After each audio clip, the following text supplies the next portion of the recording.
Assalamualaikum warahmatullahi wabarakatuh. Selamat pagi Bapak, Ibu, dan rekan-rekan sekalian. Saya akan memperkenalkan diri.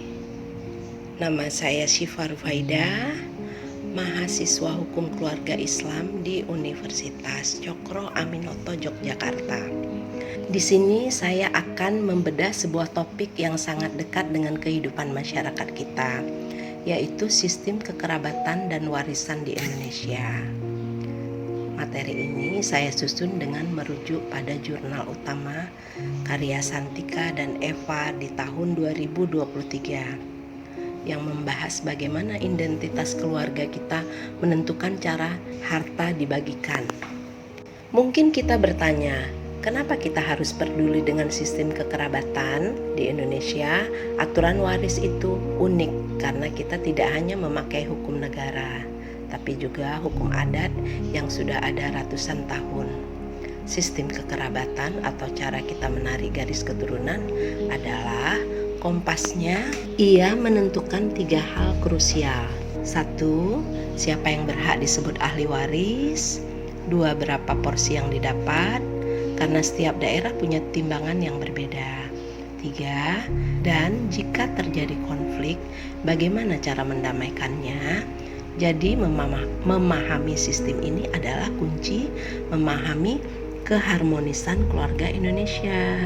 Secara garis besar, masyarakat kita terbagi ke dalam 3 kelompok besar sistem kekerabatan. Pertama, matrilineal, di mana garis keturunan berfokus pada pihak ibu.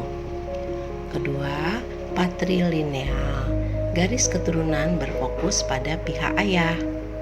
Lalu yang ketiga, bilateral atau parental, yang menarik garis keturunan dari kedua sisi secara seimbang. Mari kita bedah satu persatu agar kita bisa melihat perbedaannya dengan jelas.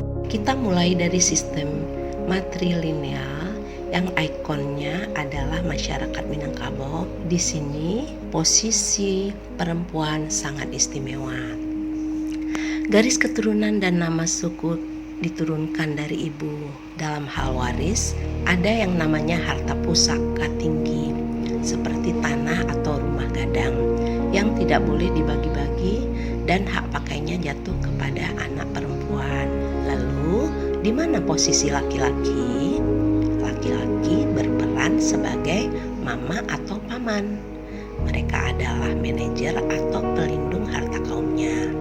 Tapi mereka tidak memilikinya secara pribadi. Namun, untuk harta hasil kerja keras sendiri atau harta pencaharian, masyarakat Minang kini sudah banyak yang membaginya sesuai hukum kepada anak laki-laki maupun perempuan.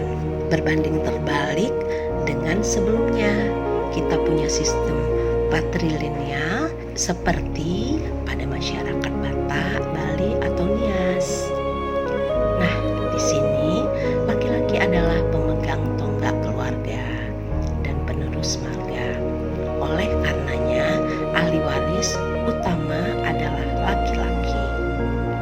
Tujuan mulia yaitu agar harta keluarga atau aset leluhur tidak keluar dari lingkaran marga tersebut. Bagi anak perempuan, dalam adat murni mereka memang sering tidak mendapatkan aset tetap seperti tanah. Namun demikian, seiring perkembangan zaman dan rasa keadilan, orang tua biasanya memberikan bekal berupa hibah atau hadiah saat anak perempuan menikah sebagai bentuk jaminan masa depannya. Selanjutnya adalah sistem yang paling umum kita temui, yaitu bilateral atau parental, seperti di masyarakat Jawa dan Sunda. Di sini tidak ada pilih kasih antara jalur ayah atau ibu, keduanya dianggap sama pentingnya. Maka dari itu, anak laki-laki dan perempuan sama-sama berhak mendapatkan warisan. Kita sering mendengar istilah segendong sepikulan, yaitu artinya laki-laki memikul tanggung jawab lebih besar. Biasanya dapat 2 bagian dan perempuan menggendong 1 bagian yang selaras dengan nilai-nilai Islam. Namun, tidak jarang juga keluarga yang membagi rata atau dum-duman berdasarkan kesepakatan bersama. demi kerukunan. Bagaimana jika terjadi perselisihan? Kita punya 3 solusi. Yang pertama, musyawarah ini adalah ruhnya orang Indonesia. Masalah diselesaikan di meja makan secara kekeluargaan. Nah, yang ketiga, lembaga adat. Jika keluarga menemui jalan buntu, tokoh adat seperti Nini Mama atau ketua adat akan turun tangan sebagai mediator yang bijaksana. Nah, kita masuk ketiga, yaitu pengadilan. Ini adalah obat terakhir. Apabila jalur adat tidak juga selesai, maka negara hadir melalui pengadilan agama untuk muslim atau pengadilan negara untuk memutuskan secara hukum formal. Sebagai penutup, kutipan di slide ini merangkum semuanya. Hukum waris bukan sekedar membagi harta, tapi tentang menjaga kerukunan, kekayaan adat Indonesia. Mengajarkan kita bahwa setiap aturan waris dibuat untuk melindungi anggota keluarga. Dengan memahami perbedaan ini, kita lebih bijak dalam menyikapi keragaman hukum di sekitar kita. Nah, demikian paparan saya. Terima kasih atas perhatiannya. Berikutnya, saya memberikan ruang referensi yang saya gunakan bagi Bapak Ibu, rekan-rekan yang ingin bertanya. Dipersilakan langsung chat di kolom komentar. Oke, terima kasih. Wassalamualaikum warahmatullahi wabarakatuh.